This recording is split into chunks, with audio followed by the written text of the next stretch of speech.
pretty loose. Ready?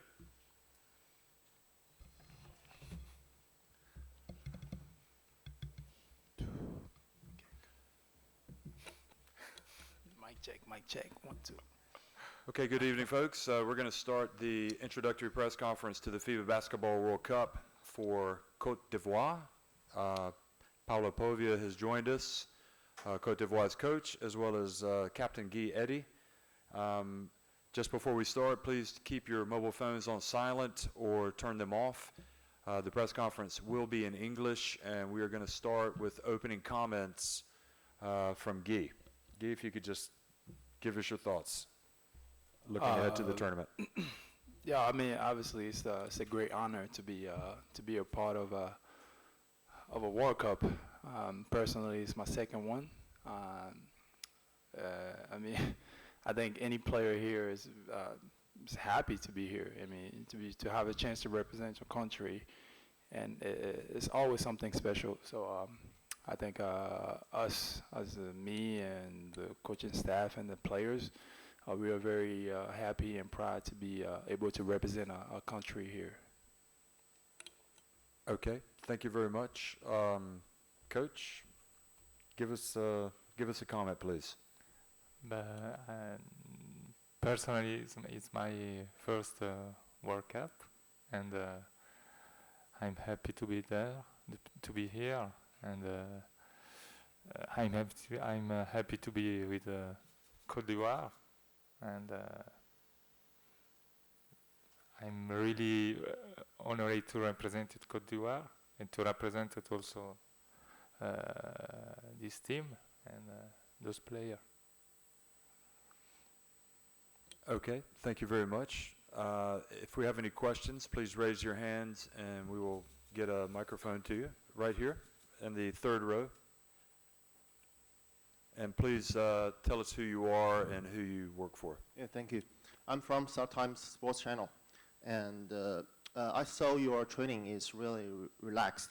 And does that mean you have your plan to facing your opponent, Team China, tomorrow? And I want to know, will you discuss any plan in your WhatsApp group like last time you faced to Nigeria? And second question is for Mr. Eddy. So this is the first time for the World Cup expanded to 32 teams, and so it's allowed more team like Cote d'Ivoire to show you in the world stage. So what does this mean for development of the basketball in your country? Thank you.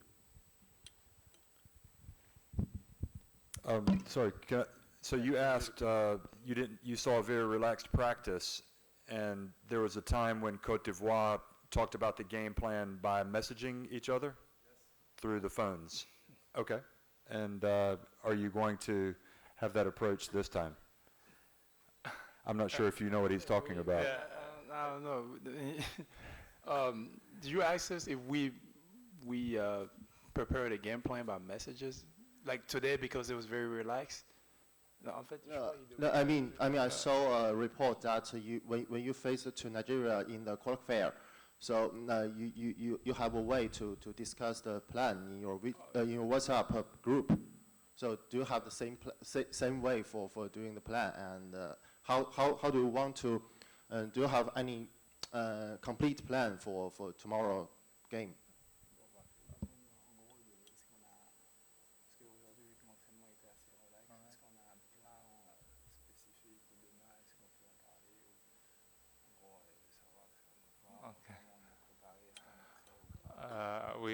We are ready, of course. It's 1 month, more than 1 month that we're preparing this World Cup. Not only China game, but World Cup. And I'm sure that team is ready. I'm ready, and we have plan. Yes, we have game plan, and it's our plan. But yes, today was a little bit relaxed because we are confident. We are ready. Yeah, we don't have we don't need to have stressed. You know, Stress. we don't need so it's like that. Thank you. Okay, Guy, and I think he had a question for you about the. Yeah, about the 32 teams. As far as yeah, I mean,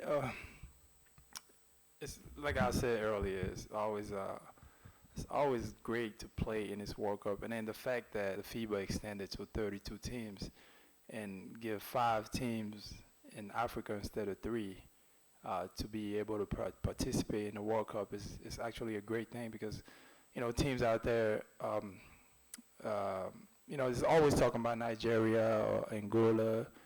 They had a pretty, Angola had a pretty deep run, you know, in Africa. Now this is Nigeria. It's kind of like the best team now in Africa. And with the little rookies, like if they want, but like I said, it's a great thing because it gives us a chance to show that there's a lot of talent in Africa. You know, there might not be a lot of opportunity and infrastructure to, you know, but basketball is getting there, and it's a great thing for FIBA to extend it to 5 team, so it can show like there's a lot of countries that they have talent, and it's our goal to come out here and show that we can actually play basketball out there too. So.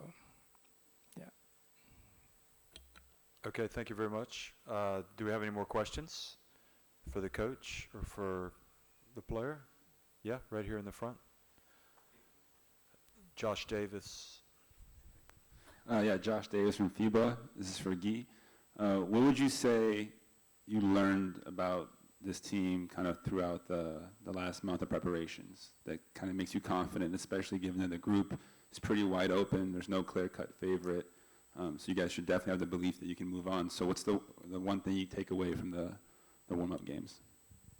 I mean, the great thing about this group is you have veterans that been to the World Cup in 2010, and you have younger guys. They're hungry. You know, that's the first time. So, you know, they have this let's say impatience. They're really impatient. They wanted this to be here from the first day of practice, and we had to slow them down. We're like, oh, yo, it's gonna take a time. You know, it's gonna be a rough month and a half. We're gonna get into each other. You know, we're gonna be mad at each other. We're gonna fight each other at practice. But at the end of the day, we're family, and we're going against the world. You know, and nobody expects us here. Nobody expecting us in this World Cup, and we showed that we was able to overcome this step, and they saw that we was a family. We were together, and we made it happen. So it can only give us more strength, and you know, like and the more strength to be here. And I think they understand the fact that it's not going to be easy. No one count on us. So we don't have any pressure. We don't have any pressure. So we just come out here and we're just gonna show that we can play. I mean, we don't know the outcome, but as long as everybody gives what he has on the court and go about the game plan, we'll be fine, I think. All right. Are there any more questions? Just one last one, Guy. The home court advantage tomorrow, I think, will probably be for China. What do you expect there? I think so too. But the great thing about home court is we're getting used to it now, because in 2010 it was the same scenario in Turkey, where we had to play Turkey in the opening game, at their place. So us, you know, I'm talking about those 4 or 5 veterans we have on the team. We experienced that. So we had this, you know, you kind of like surprised about what's going on the first minute. So we try to tell these guys that hey, it's gonna be crazy. You know, let's stay together. Let's not go into the crowd. You know, they might make runs. Then, you know, let's just, let's just not be, not come off the game plan and stuff like that, because we know how it's gonna be. We know it's gonna be crazy. So, it's good to have a home court advantage, but like I said, all the pressure is on them, and we just gotta be in the game and execute our game plan, and we're gonna be fine. Okay, well, thank you very much, and good luck for the rest of the tournament. Appreciate All right. that. Thank you. you.